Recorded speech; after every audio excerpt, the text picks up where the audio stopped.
1월 30일 새벽 예배를 하나님께 드리겠습니다. 오늘 우리에게 주신 하나님의 말씀 마태복음 6장 5절에서 8절 말씀입니다.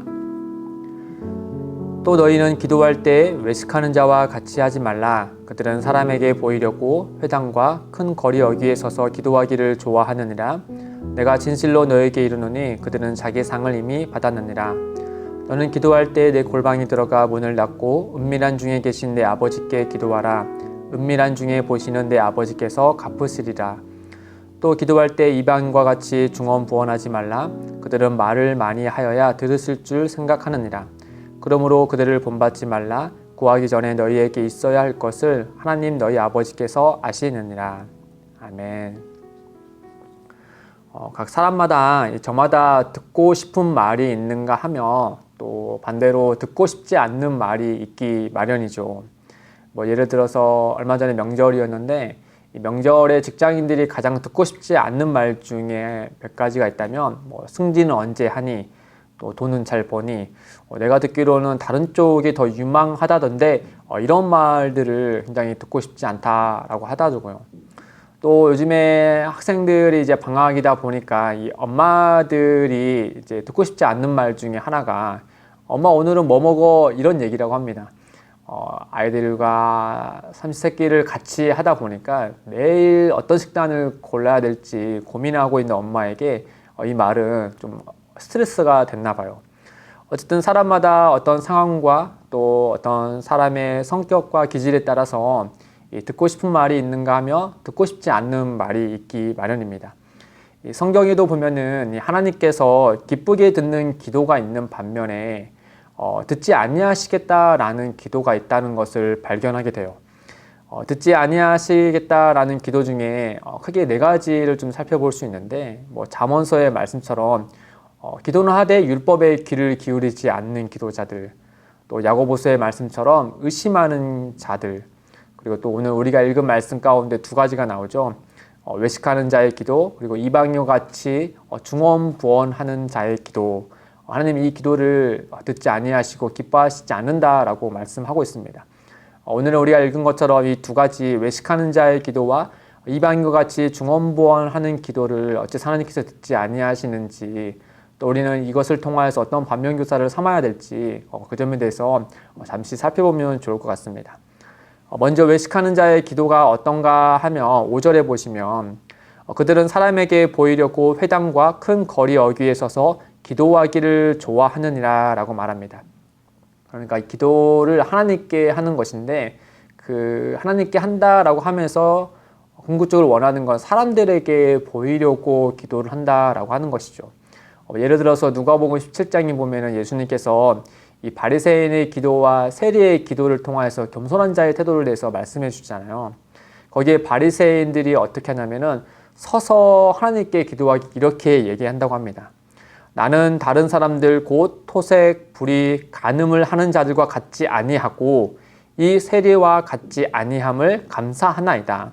나는 일에 2번씩 금식하고 또 소득의 11조를 드리나이다 라고 하는 것이죠.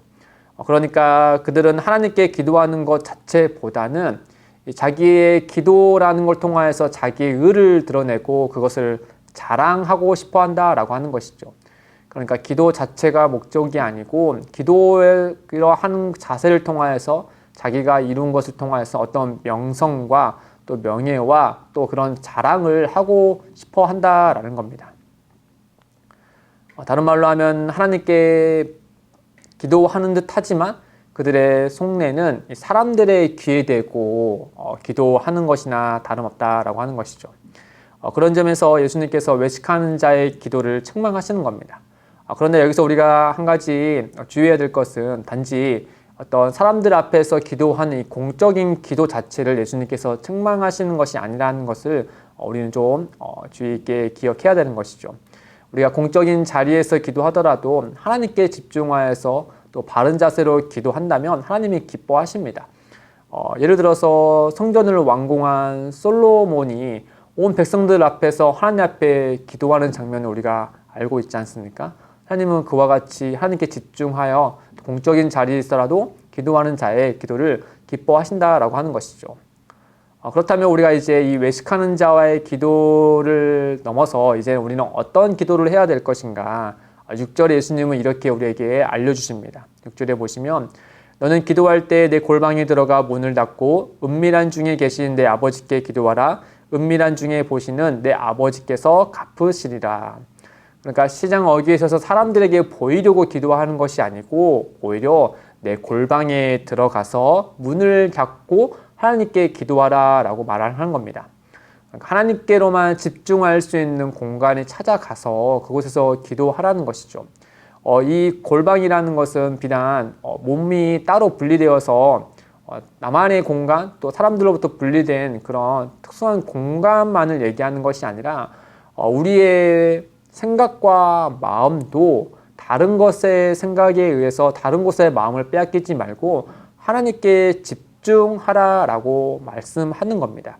몸만 골방에 들어가고 우리의 생각과 마음이 딴 곳에 있다면 하나님께서 그 기도를 기뻐 받으시지 않으시겠죠.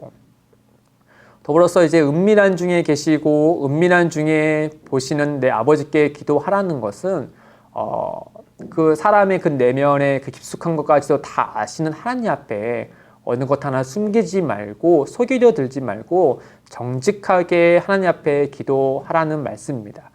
그런 점에서 예수님께서 이 외식하는 자의 기도를 경계하고 골방에 들어가서 은밀한 중에 계시는 내 아버지께 기도하라는 것은 기도자에게 무엇을 말씀하고 있느냐? 우리가 기도할 때 기도하고자 하는 내적인 동기가 무엇인지를 한번 살펴보고 그 앞에 바른 자세로 기도할 것을 예수님께서 우리에게 말씀하고 있는 것이죠. 다음으로 하나님께서 듣지 아니하시는 기도 중에 다른 하나는 이방인처럼 중언부언하는 기도입니다. 여기서 중요한 거는 이방인처럼 중언부언하는 기도입니다. 다른 말로 하면은 이 중언부언한다는 말은 반복한다는 말이지 않습니까? 이 반복 자체를 하지 말라는 것은 아닙니다.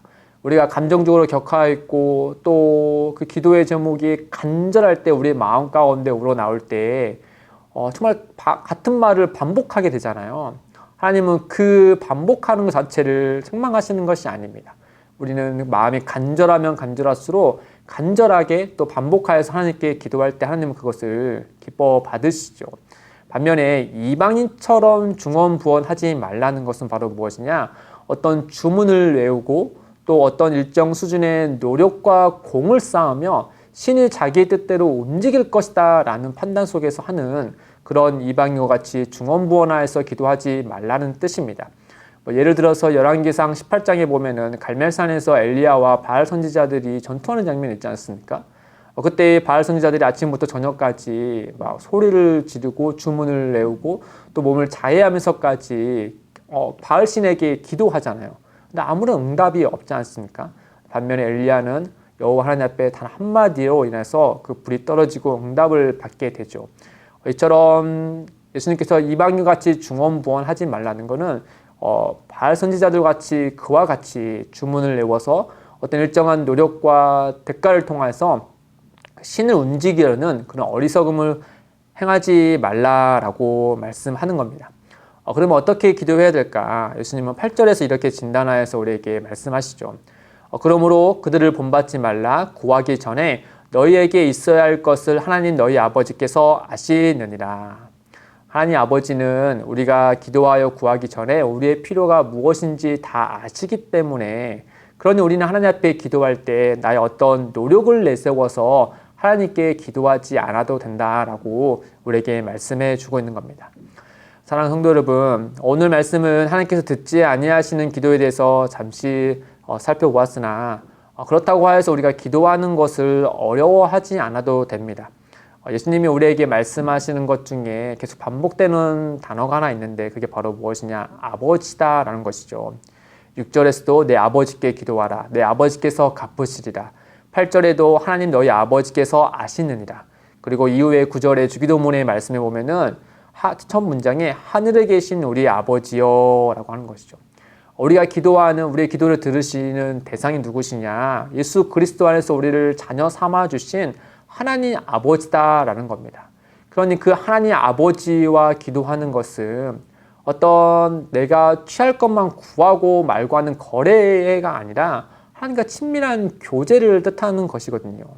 그러니 그 하나님 아버지를 기억하고 우리가 기도할 때 정말 친밀한 아버지를 대하듯이 우리가 기도하는 것이 바람직하다라고 하는 것이죠. 어떤 그런 친밀함에는 어떤 모종의 거래나 또 누구를 지켜 세우는 것이나 또 자기 의를 자랑하는 것은 그와 같은 것이 틈탈 틈이 없죠.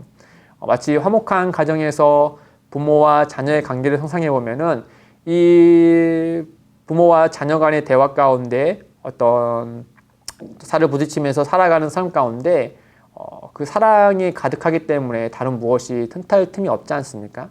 이렇게 외식하는 것과 같이 이방류 같이 중언부언하는 기도는 어떻게 보면은 하나님 아버지를 아버지로 여기는 것이 아니고 제3자의 그 무엇으로 여기는 것이나 다름없기 때문에 그와 같이 하지 말아라. 그리고 우리의 기도를 들으시는 분은 너희 아버지시다라는 말을 예수님께서 우리에게 말씀해 주고 있는 것이죠.